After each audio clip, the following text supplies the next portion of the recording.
They told everyone I gave up. They whispered it like it was a diagnosis. A silent little eulogy. For a life I hadn't even finished dreaming about. They rewrote my story before I had a chance to live it. You know, Ava's working at a diner now. She was so smart. Something must have gone wrong. She's figuring things out. I could hear the pity in their mouths before they even opened them.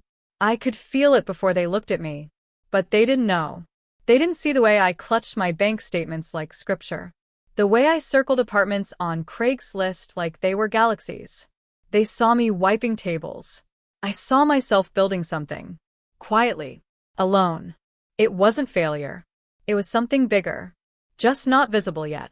I used to walk home at midnight, shoes soaked in soda, back aching from double shifts. But my mind would wander. White walls. A door I locked myself. A key that jingled only for me. I'd never told anyone this. Not even my mother. But every time I handed out a menu or mopped a floor, I whispered inside. This isn't it. But it's on the way. My name is Ava Collins. I'm 27 years old. And I live in Austin, Texas. But back then, I lived in my parents' guest room, next to the treadmill. And the boxes no one had opened since 2011. I remember the day I heard my cousin laugh about me. I mean, Ava works at Sunrise Cafe, she said over brunch with her perfect nails. She's so independent. They all laughed. I pretended not to hear. But I did. That laugh stayed with me. More than the paycheck. More than the tips. There's a moment when shame becomes quiet fuel. When you stop crying in the shower and start planning with vengeance. Not to prove them wrong, but to prove yourself right. I'd been the golden one once. Scholarships. Debate team. A future, so bright it gave my mom something to brag about at book club. But now I was just Ava, the one who couldn't get it together. Funny, because every night, I was the only one actually putting anything together. Groceries stacked like building blocks. Spreadsheets of monthly goals.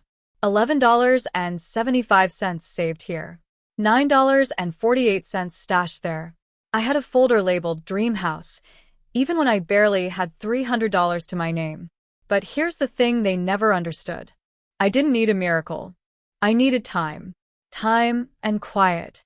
And a job that didn't care about my resume, only my apron. People look down on part-time work, as if it's code for not trying. But you try smiling for 8 hours straight, with blisters on your heels and customers barking like broken alarms. You try clocking out at 10:48 p.m., biking home in the cold, and still opening a budgeting app before bed. You try being underestimated every single day. And then tell me you're not trying. I wasn't lazy. I was focused. I just didn't tell anyone. Because the moment you explain your dreams, they start editing them for you. So I let them believe what they wanted. That I was lost. That I'd settled. That I'd shrunk. And inside, I was planting. There's a sound an old key makes when it turns in a new lock. Like a sigh. Like a story ending and beginning at the same time. But we're not there yet. Not yet. Before the keys. Before the apartment. Before the shift in the air at Thanksgiving dinner. There was silence. And sweat. And sacrifice. They never asked why I worked so much. They just assumed I had no plan. And maybe I liked it that way. Because when no one's watching, no one interrupts. And when no one believes in you, you learn how to believe harder. Somewhere in this city, a girl is swiping her badge for the night shift. She's eating cold soup in the break room. She's folding dollar bills into a glass jar that says someday. This story is for her. This is for everyone who's ever been mocked for choosing survival over prestige. For keeping their heads down when the noise got loud. For working just a job while building a life they could barely describe yet. Let them laugh. Let them roll their eyes. Let them count you out. But keep going. Keep collecting those hours like bricks. Keep stacking them. Quietly. Because one day, you'll turn the key. You'll open the door. And they won't know how you did it. But you will. You always did. I was supposed to be somebody. Not just in the make your parents proud kind of way, but in the change the world kind of way. I had big titles floating above my head before I even graduated high school. Doctor. Lawyer. Diplomat. Something with a desk and letters after my name. I was a straight-A student. The kind of girl teachers called on first. The one guidance counselors wrote essays about. My mom used to beam when she talked about me. "She's so driven," she'd say to her friends. "She's going to Georgetown." And I did. Pre-law. Top 10%. Internships lined up before my sophomore year ended. I wore blazers that didn't fit and pretended I liked espresso. I told people I was going to change policy. But deep inside, I was sinking. I remember sitting in constitutional law, surrounded by ambitious voices quoting articles like gospel. And all I could hear was static. Like I was already drowning in a future that didn't belong to me. My roommate, Jess, once found me sitting on the floor of our bathroom, shaking. My notes were in the sink, soaking wet. "I can't breathe," I told her. She sat with me. Didn't say anything. But she never looked at me the same after that. The panic attacks became frequent. I started skipping classes. I dropped one, then two.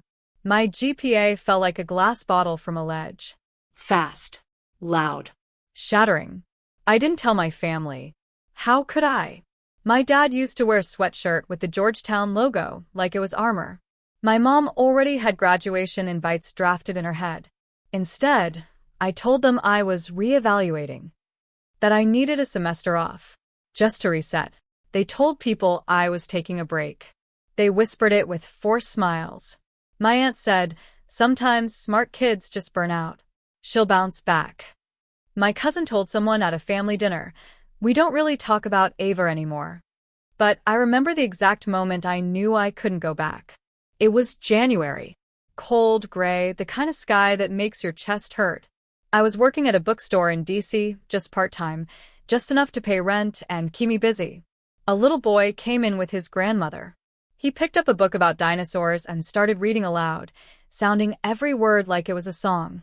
His grandmother whispered, "He never reads at home." I kneeled next to him and asked, "Want me to show you how to make the T-Rex sound scarier?"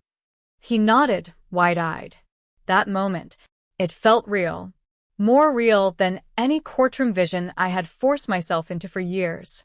I didn't know what I wanted yet. But I knew I didn't want that.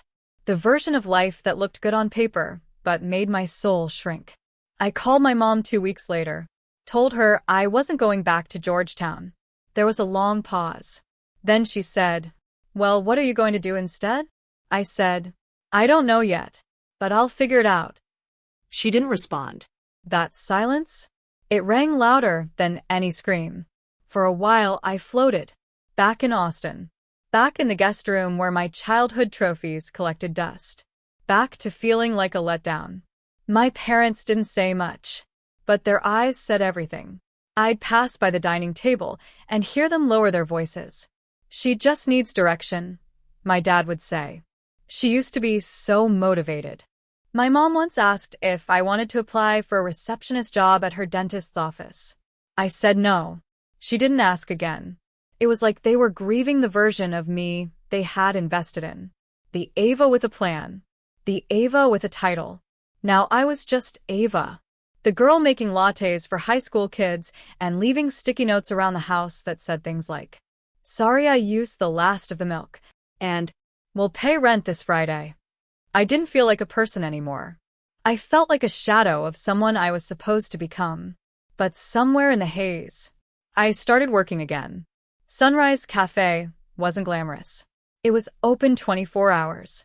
Smelled like burnt toast and syrup.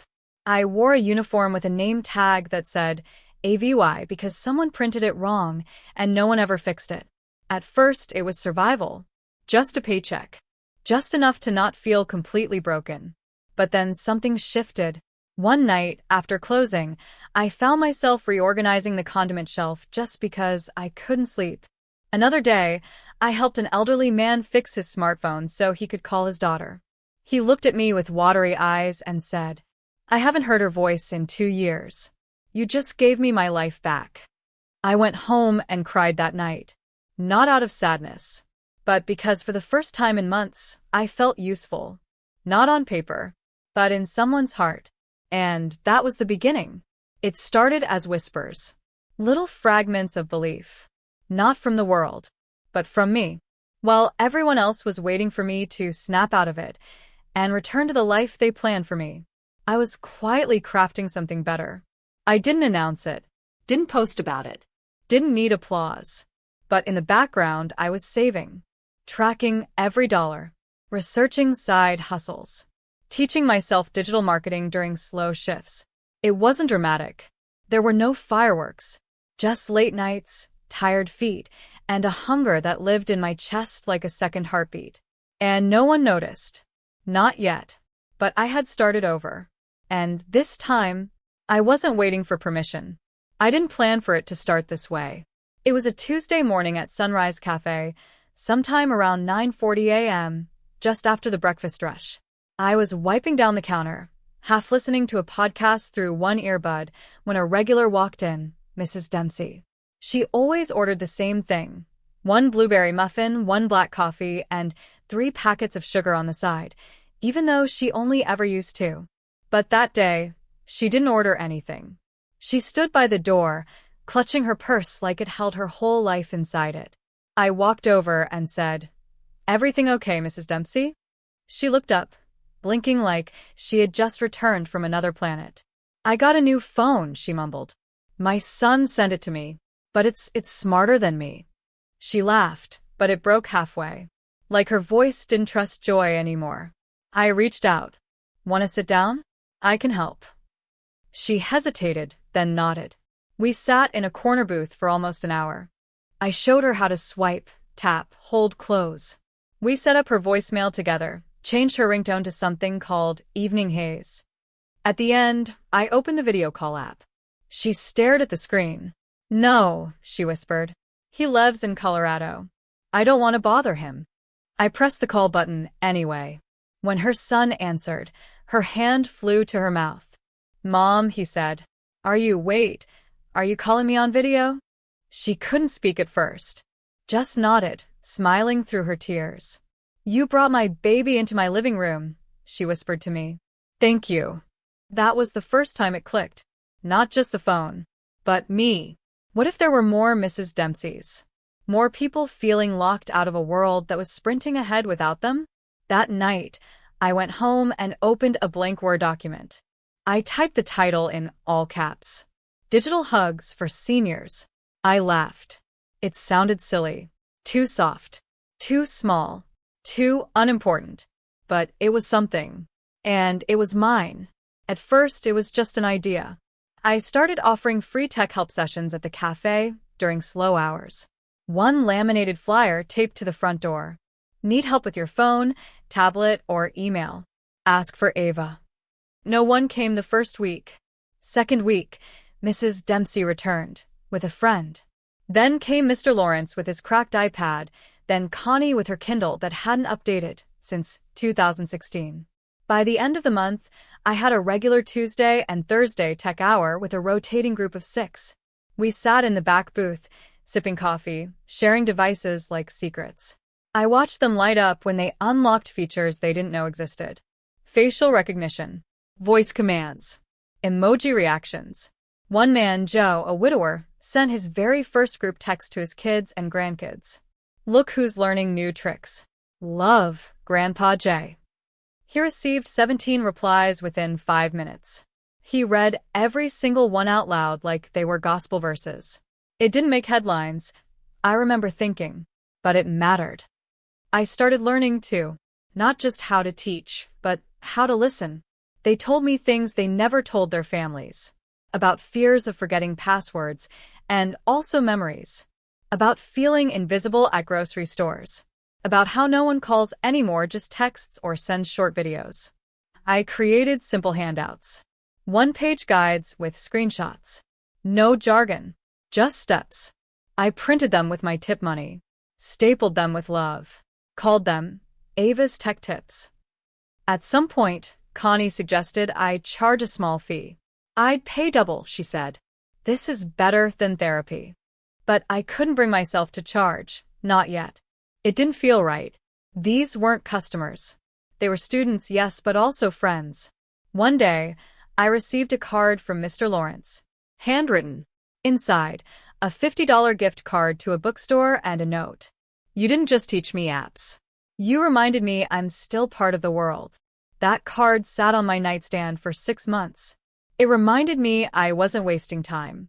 That my path, though winding, unclear, and kind of sticky with syrup, was still leading somewhere. Eventually, the sessions moved beyond the cafe. A local library offered me a quiet meeting room on Saturday mornings. They said, "You're doing something special. Let us help." I started calling the sessions second click. Because sometimes, the second time you try something, it works. You just need someone sitting beside you. I made a Facebook page. Nothing fancy. Just a profile photo of me holding a coffee and a caption that said, "Teaching tech with patience, one click at a time." Within a week, I had 113 followers. Most were grandkids tagging their grandparents. Some sent messages. "My Nana lives in Austin. Do you travel? Can you help my dad learn how to join Zoom? My mom thinks the cloud is a real cloud. Help." I laughed.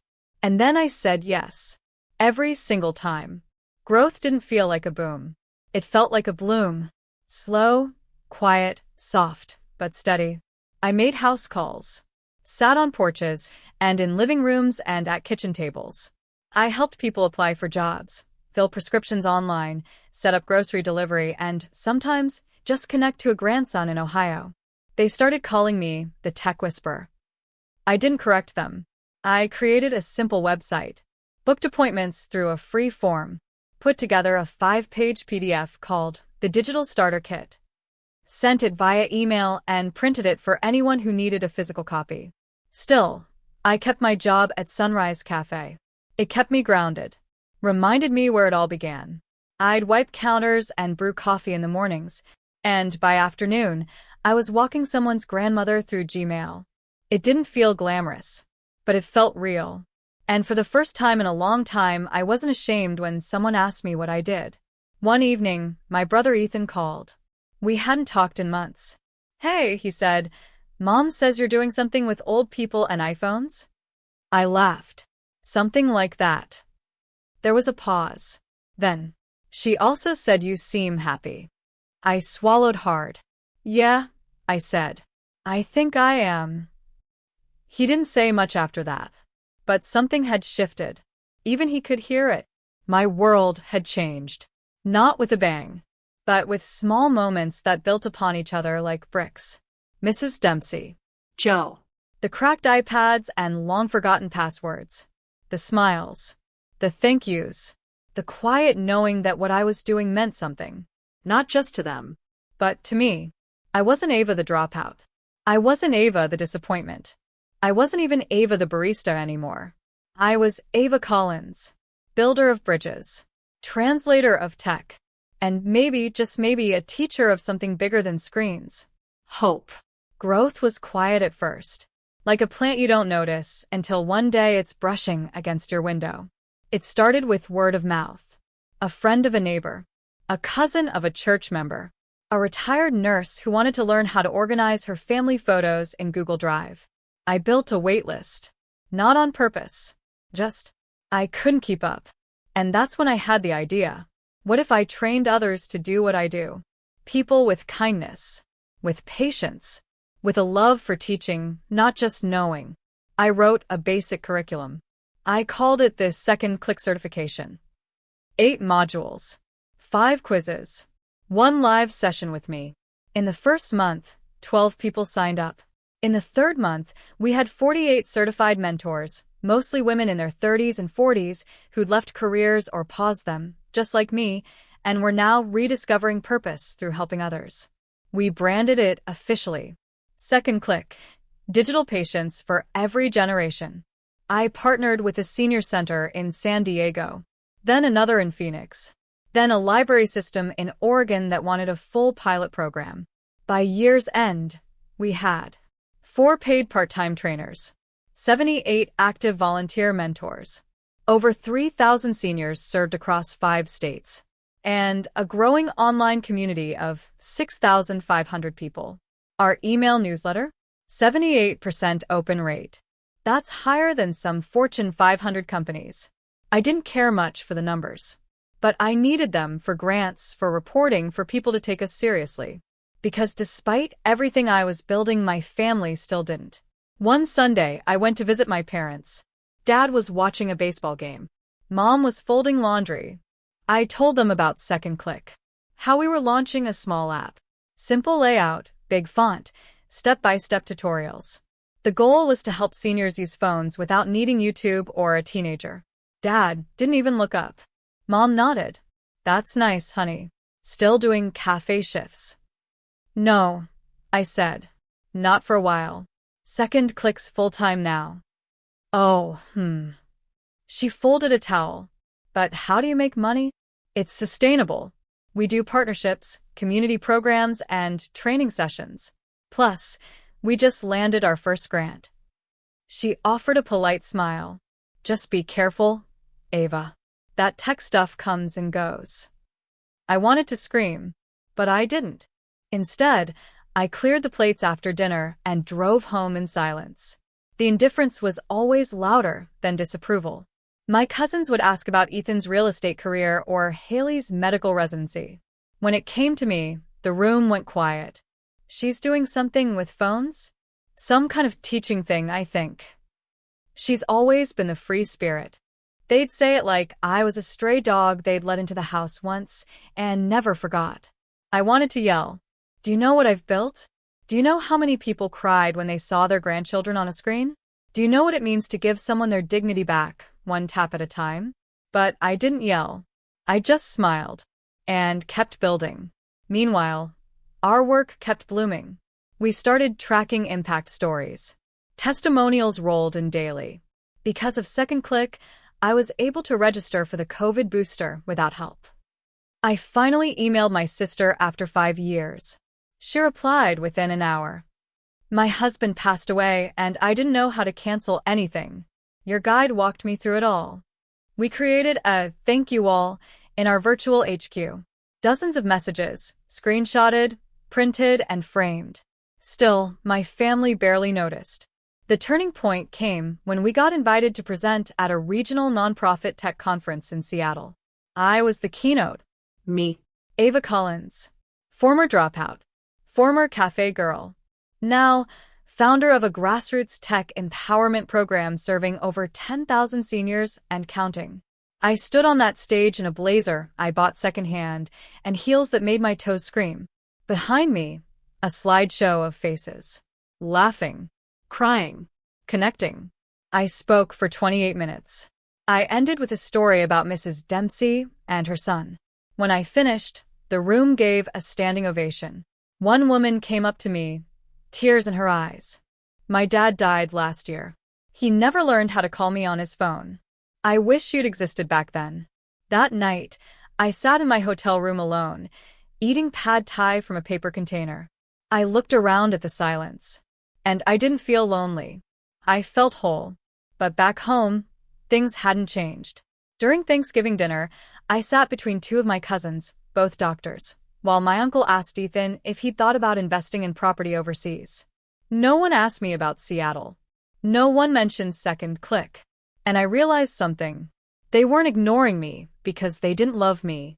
They just didn't understand the language of what I was building.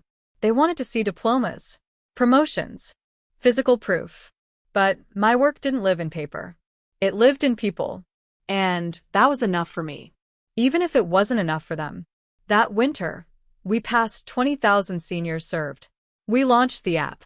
It was simple, beautiful, intuitive. Named it Echo because connection should echo through every generation. Our launch video was shared over 9,000 times.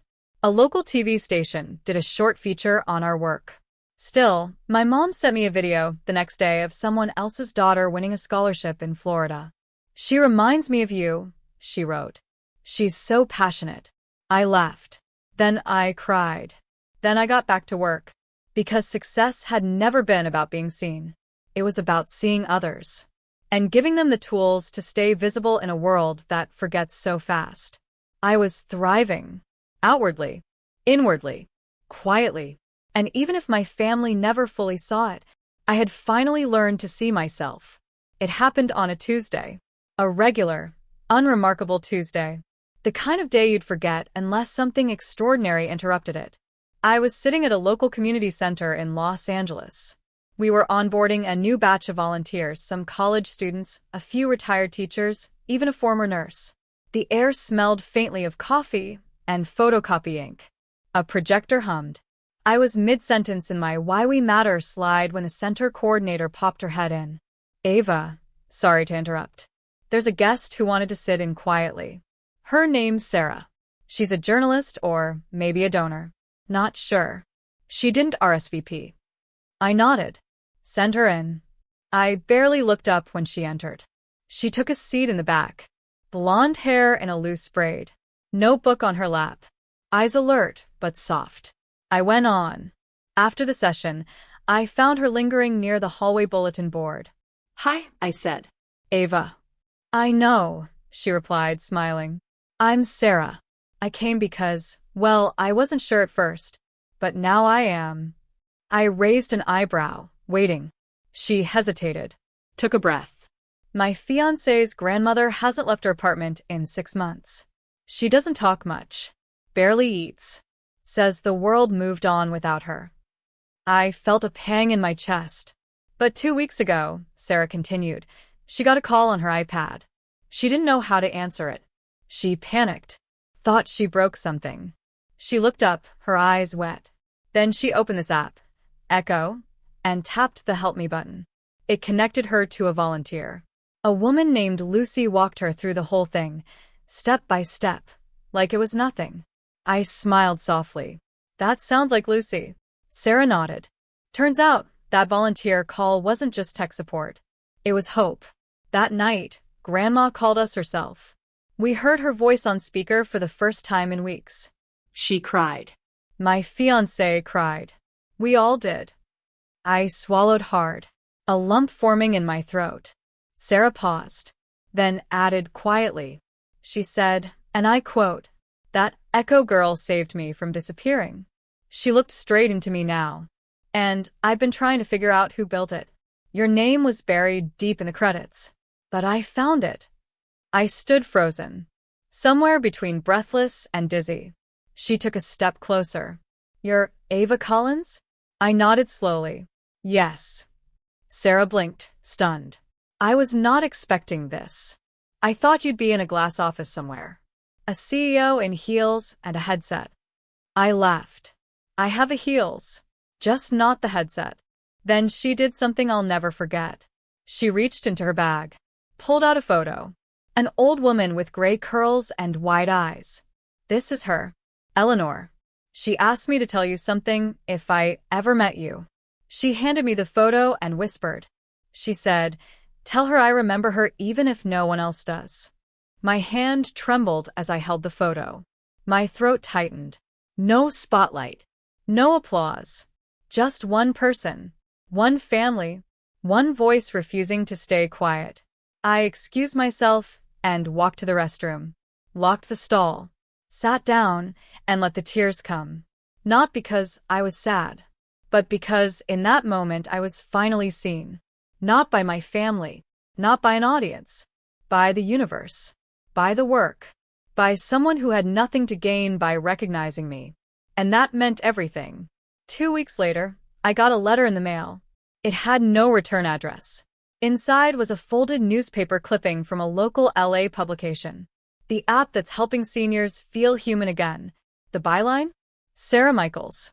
She'd written the article. Featured Eleanor's story. Echo's story. My story. And there, buried 3 paragraphs in. Founded by Ava Collins, 29, a self-taught technologist and former barista from San Diego. I stared at that line for a long time. Long enough to feel both shame and pride dissolve in equal measure. I didn't frame the article. Didn't post it on Instagram. Didn't even tell my family. I folded it up, placed it in my journal, and wrote beside it. Not because I demanded attention, but because the truth walked in by itself and refused to stay quiet. But something shifted after that. A ripple in the still water. I was walking through a farmer's market a few days later when a woman tapped my shoulder. "Are you Ava?" she asked. I hesitated. "Yes." She smiled. "My dad loves Echo. Calls it his magic button. Says he feels less stupid now." We laughed. She hugged me like we'd known each other for years. These moments kept happening, one by one, at coffee shops, at libraries. Even at my old cafe job, one of the new baristas recognized me from the Echo video. "You're her," she said, eyes wide. "You're the girl who teaches grandmas how to FaceTime." I chuckled. Guilty. Recognition didn't come in waves. It came in whispers, in glances, in shy thank yous, in emails that started with, "You probably don't read these, but..." And every time it happened, I felt a little more anchored, a little more real. One afternoon, while preparing for a donor Zoom call, I got a text from my older brother, Ethan. Haven't heard from him in months. It read, "Mom showed me the article. Didn't know you were doing all that. Proud of you, kid." No emojis. No fluff. But it hit me like thunder. Later that night, my mom called. She didn't bring up the article. Didn't say she was sorry. But she did ask, "What's that thing called again?" "The senior tech thing." "Echo," I replied. She was quiet for a moment. "Can you show me how it works sometime?" I didn't say anything for a beat. Then smiled. "Yeah, Mom." "I'd love to." That weekend, I sat beside her on the couch, her phone in hand, Echo on the screen. She squinted, Tapped. fumbled. I guided her gently, patiently, just like I'd done with thousands of strangers. When she finally opened a video tutorial and it played smoothly, she gasped. "Oh." "I did it." She looked at me, laughing, eyes wide. "You really made this?" "I did." She nodded slowly, then whispered, "It's beautiful, Ava. Not impressive. Not smart. Not unexpected. Beautiful." In that moment, I didn't feel like a disappointment, or a question mark, or a cautionary tale. I felt like a daughter, a creator, a woman who had finally been heard, even if it took years, even if it started with strangers. Because that's the thing about being underestimated. It teaches you to listen louder, love deeper, and let your work speak until the world has no choice but to listen back. The days didn't change overnight. There was no parade, no big family dinner where everyone toasted to my name. But something softer began to settle in. One morning, I found a small envelope slipped under my apartment door. No stamp, no name. Inside was a folded note. 2 sentences. "I'm sorry I ever made you feel like less. You've always been more than enough." The handwriting was familiar, Slanted. precise. It was my mom's. I sat down on the edge of my bed and just stared at it. Not crying, not angry, just still. I didn't need to frame it, didn't need to read it twice. I folded it again and tucked it in the back of my journal, the same place I had placed Sarah's article.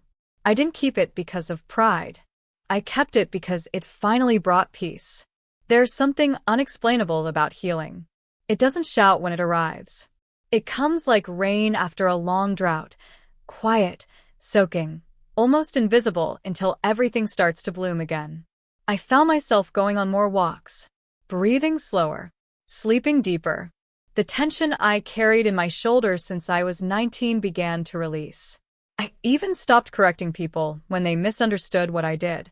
"Oh, you teach computers?" "Yep." "Oh, so like IT for old people?" Something like that. I no longer needed to justify my path. Because for the first time in my life, I wasn't chasing their version of success. I was living mine. Ethan called again, this time just to say hi. He told me our dad had watched the Echo YouTube channel and tried to pretend he wasn't impressed. "He called it cute," Ethan said, laughing. But then he asked me how to install it. I smiled. My father still didn't call me, but I didn't need him to anymore. At a quiet cafe one afternoon, I ran into Ms. Grady. She used to be my high school English teacher, the same one who told me not to waste my talent. She looked older, her hair grayer, but her spirit was still bright. She looked at me, stunned. Ava Collins, she said. I read about you. I blinked. You did. She nodded. Someone sent me the article. You know, the one about seniors and technology. I cried. She reached out and touched my hand. You were always meant to do something big. I'm glad you found it. I wanted to say a million things, but all that came out was, thank you. In quiet moments, I began to reread my old journals. The ones filled with questions, grief, rage, loneliness. There was one entry I wrote the night I quit college. Everyone thinks I'm giving up. But what if I'm giving in to something they can't see yet? At the time, it felt like desperate hope. Now it felt like prophecy. I started mentoring girls at a local community center. Most of them were 15, 16, right on the edge of believing or giving up. One of them, Jada, reminded me of myself. Sharp tongue, shy heart, a fire she didn't know how to use yet. She came up to me after a coding workshop and said, "Do you ever feel like nobody hears you unless you scream?" I looked at her, smiled softly. All the time. But sometimes, it's not about making them hear you. It's about hearing yourself first. She nodded slowly, then whispered, I want to build something too. You will, I said. And it'll matter, even if it doesn't look loud at first. One night, I was standing on the small balcony of my apartment. Yes, the one I bought myself, watching the city lights flicker. And I thought about everything I'd once been afraid of. Disappointing my family. Being alone, never making it, and yet here I was, Still standing. still building, still becoming, not famous, not rich, but fulfilled, in my skin, in my story. I no longer needed applause to feel worthy. I didn't measure myself by LinkedIn bios or family gossip. Instead, I measured by moments, by Eleanor, by Sarah, by the mom who asked me to show her Echo, and by the girl I used to be. The one who held coffee cups with shaky hands and whispered dreams to herself because no one else would listen. I listen to her now, every day, because she never gave up. She just started from a quieter place. A few weeks ago, I stood in the hallway of a new office we'd leased. Nothing fancy, just clean desks, warm lights, and a shelf of photos. I was hanging one up when a colleague walked by. Who's that in the picture? She asked. It was me. 10 years ago. Apron on. Barista smile. Tired eyes. That, I said, was when I started everything. She smiled. Barista to founder. Love that. I smiled too, but corrected her gently. Barista to builder. I just happened to found something along the way. I still visit the coffee shop now and then. New staff. New machines. But the seat by the window is the same. And every time I sit there, I think, I was never lost, just underestimated. And now I don't need the world to say my name louder. I've said it loud enough within myself. Ava Collins, builder of Echo, daughter of silence, voice of second chances. If you've ever felt invisible, this story was for you. If you've ever worked 2 jobs and still felt like you were falling behind, if you've sat in a room full of people and still felt alone, if you've chosen a path no one clapped for, then know this. You're not lost. You're just becoming. They told me I had no ambition, that I quit, that I gave up on something good. But they didn't see me wake up at 6 a.m. to clean coffee filters.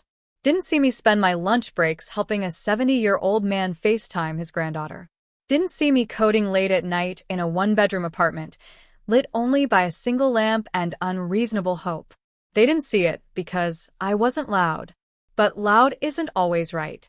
And silent isn't always weak. There's power in the quiet ones. The slow ones. The overlooked. Some of the strongest roots grow underground, far from view. You don't need a spotlight to grow. You don't need applause to be worthy. You just need to keep going.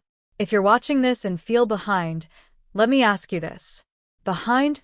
Compared to what? A made-up timeline? A cousin's Instagram post? The version of success your parents clung to out of fear? Let go of that noise. Your journey is not late. Your efforts are not small. Your story is not boring.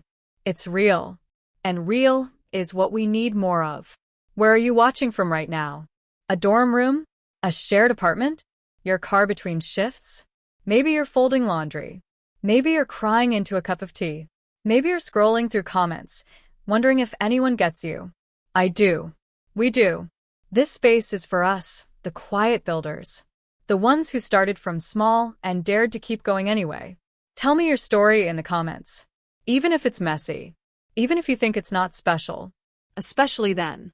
Because someone else is waiting to read the very words you're scared to say. My channel isn't about overnight success. It's about survival. About subtle wins. About the girl who was laughed at and the woman who built something anyway. We tell the truth here. We hold space for second chances. And we celebrate the slow bloomers because their flowers last the longest. Before you go, let me leave you with this. You are not your rejection letters. Not your unpaid internships. Not your family's silence. Not your temporary apartment. Not your GPA. Not your past. You are what you decide to build today, no matter how invisible it feels now. And if no one sees it yet, good. That means it's still yours. I'm Ava Collins. I used to make coffee. Now I make impact. But really, I've always been doing both. Thank you for listening to my story. And thank you for writing yours, even when it feels like no one is watching.